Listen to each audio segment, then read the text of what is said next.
शहरापासून अगदी जवळच असलेल्या हातगाव इथे सायंकाळी 7 ते 8 वाजताच्या दरम्यान शेतकऱ्याच्या घरातील सोन्याच्या दागिन्यासह लाखो रुपयांचा रोकडवर चोरट्यांनी हात साफ केल्याची घटना घडली। या घटनेने मात्र तालुका हादरला असला तरी पोलिसांच्या कार्यावर प्रश्न उपस्थित होत आहे। प्राप्त माहितीनुसार हातगावातील शेतकरी अशोक नामदेवराव भोळे यांच्या घरावर चोरट्याने डल्ला मारत 65 ग्राम सोनं व लाखो रुपयांची रोकड लंपास केली असल्याचे बोलले जात आहे। या घटनेमुळे अशोक भोळे यांना हृदयविकाराचा झटका आल्याने त्यांचा जागीच मृत्यू झाल्याचे वृत्त आहे। मूर्तिजापूर शहरासह तालुक्यात गेल्या काही महिन्यांपासून चोरट्याने धुमाकूळ घातला असून नागरिकांमध्ये मोठे भीतीचे वातावरण निर्माण झाले आहे।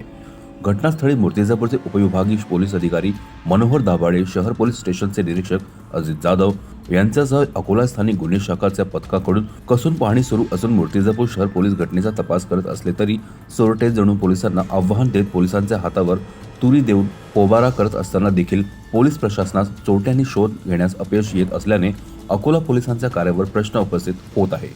आज रोजी उद्याची श्रीरामनवमीच्या अनुषंगाने आम्ही मूर्तिजापूर साईडला व्हिजिट दिलेली आहे आणि सुरुवातीपासून एंड पर्यंत रूट बघितलेला आहे।